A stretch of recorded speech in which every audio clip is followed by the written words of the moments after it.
Bonjour à tous et bienvenue sur la chaîne YouTube de France Minéraux. Aujourd'hui nous allons partir à la découverte d'une pierre aux multiples facettes, j'ai nommé le jaspe. Tout d'abord, le jaspe tient son nom du grec jaspis et du latin jaspidem qui signifie pierre mouchetée. Dès la préhistoire, on va s'en servir pour concevoir des outils. Puis plus tard, au Moyen-Âge, elle sera considérée comme la pierre des martyrs puisqu'on s'en servira pour théâtraliser la crucifixion. Au niveau de sa composition, c'est une pierre qui fait partie du groupe des quartz microcristallins et elle est composée de dioxyde de silicium. Elle trouve son origine géographique dans de nombreux gisements tout autour du globe, notamment au Brésil, en Inde, à Madagascar, en Allemagne, aux États-Unis, en France et enfin en Russie, plus précisément dans la région de l'Oural. Elle revêt de nombreuses couleurs, pour ne pas dire toutes. On va partir du bleu jusqu'au vert, en passant par le rouge. On aura énormément de variétés et de couleurs différentes dans le jaspe. La forme la plus connue reste tout de même le jaspe rouge, étant donné qu'elle est très prisée pour sa forme vraiment très polie et particulièrement brillante. Avant de rentrer dans le vif du sujet, comme d'habitude, je tiens à vous rappeler que la lithothérapie ne remplace pas une expertise médicale. Si vous souffrez de problèmes de santé, nous vous encourageons vivement à consulter un médecin. Toutefois, la lithothérapie peut s'avérer être une très bonne accompagnatrice, notamment dans le cadre d'un traitement. En termes de compatibilité astrologique, c'est une pierre que nous conseillons vivement à nos amis Taureau, Balance et Poissons. Sur le plan physique, le jaspe est très réputé pour avoir beaucoup de vertus et elles vont varier selon sa couleur. En effet, le jaspe jaune aura une action plutôt ciblée sur le pancréas ainsi que le foie, mais également sur l'appareil urinaire, ce qui est aussi le cas du jaspe rouge. Mais le jaspe rouge aura une action quand même très ciblée sur les énergies féminines par rapport au corps et donc les organes reproducteurs féminins et va également aider à stimuler les organes et à apaiser les douleurs, toujours au niveau plutôt intime. Le jaspe va également réguler le transit intestinal, étant donné que c'est une pierre qui aura une action tout à fait ciblée sur l'appareil digestif. Le jaspe est aussi très conseillé si vous souffrez de nervosité. Nous allons maintenant évoquer les vertus psychiques et spirituelles du jaspe. Donc tout d'abord, il est tout à fait conseillé de porter du jaspe en permanence sur soi pour en ressentir les effets. Il est d'ailleurs préférable de l'avoir au contact de la peau. Donc je vous présente des petits exemples ici d'articles qu'on propose sur le site internet de France Minéraux. Donc tout ce qui sera bracelet, pendentif.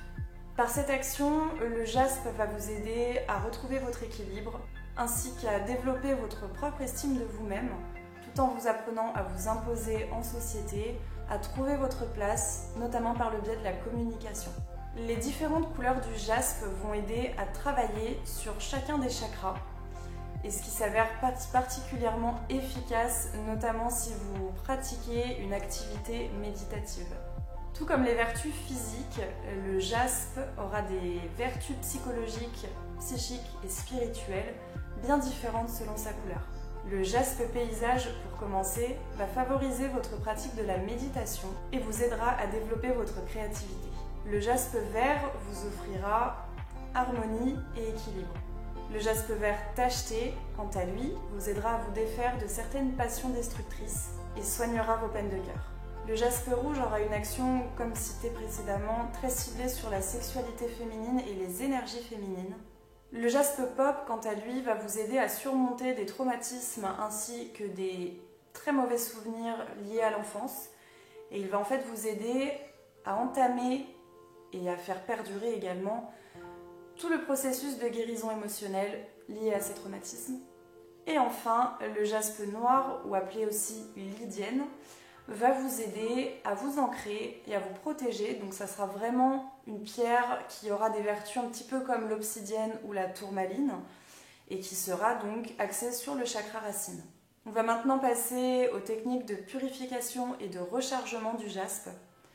Donc, comme je vous l'ai conseillé un petit peu avant, il est préférable de porter le jaspe sur une assez longue durée et surtout très régulièrement. Donc pour cela, je vous conseille, comme à chaque fois, de bien purifier et recharger votre pierre Surtout si vous la portez souvent, il sera très préférable tout de même de le faire minimum une fois par semaine. C'est à vous ensuite de sentir si la pierre est plutôt déchargée, plutôt assez chargée. N'hésitez surtout pas à écouter votre intuition et vos ressentis, c'est très important, on ne le dira jamais assez. Donc pour ce faire, il vous suffira de tremper votre jaspe dans de l'eau légèrement salée pendant quelques heures, puis de le recharger au soleil sur un amas de quartz, bien que, comme je le répète à chaque fois, cette étape n'est pas obligatoire, les simples rayons du soleil suffiront. D'ailleurs, en parlant des amas de quartz, je tiens à vous rappeler, si vous n'avez pas vu nos publications Facebook et Instagram, que France Minéraux offre moins 20% sur les amas de quartz jusqu'à demain soir à l'occasion des French Days. Je vous mets le petit code promo juste ici. Je vais maintenant vous faire part de mon expérience avec le jaspe. Donc je possède un jaspe rouge ainsi qu'un jaspe moukaïte, je crois que ça se dit comme ça. C'est une autre variété de jaspe. Et en fait, ça va être des pierres vraiment, moi, qui vont avoir, je dirais, un effet de puissant remontant en fait. Ça va être une grosse dose de motivation. Donc ça va beaucoup m'aider dans le domaine professionnel comme dans le domaine personnel aussi, si j'ai des objectifs à atteindre. Si j'ai par exemple envie de me mettre au sport ou de faire un petit peu attention à mon alimentation, c'est une pierre qui va vraiment m'aider à poursuivre et à pas baisser les bras, à pas me décourager et en fait à faire preuve de rigueur. Donc en tout cas, c'est ce que moi je ressens avec ces pierres et ça marche très bien. Je trouve d'ailleurs que le jaspe et l'apatite bleue font une très bonne combinaison, notamment si vous souhaitez instaurer de nouvelles habitudes, qu'elles soient alimentaires, sportives, quelconque autre habitude. C'est une pierre c'est deux pierres en tout cas qui fonctionnent très bien ensemble, notamment pour éviter tout ce qui est frustration et comme je le disais précédemment, pour éviter de baisser les bras. Donc je vous mets des exemples d'apatite bleue également ici. N'hésitez pas à faire fonctionner ces pierres ensemble, notamment pour arrêter le grignotage ou pour démarrer une séance de sport sur les chapeaux de roue. J'espère que cette vidéo sur le jaspe vous aura plu. N'hésitez pas à vous abonner, à liker la vidéo, ainsi qu'à activer la petite cloche de notification pour ne rater aucune de nos vidéos qui paraissent le lundi et le jeudi. Je vous invite également à nous suivre sur les réseaux sociaux, Facebook et Instagram, ainsi qu'à checker tout de même les nouveautés qu'on propose sur le site internet de France Minéraux. Comme d'habitude, tous les liens des produits sont en barre d'infos. N'hésitez pas non plus à partager vos expériences par commentaire sous cette vidéo, je serai ravie de les lire et d'y répondre. Et on se retrouve jeudi pour parler de la labradorite. À jeudi!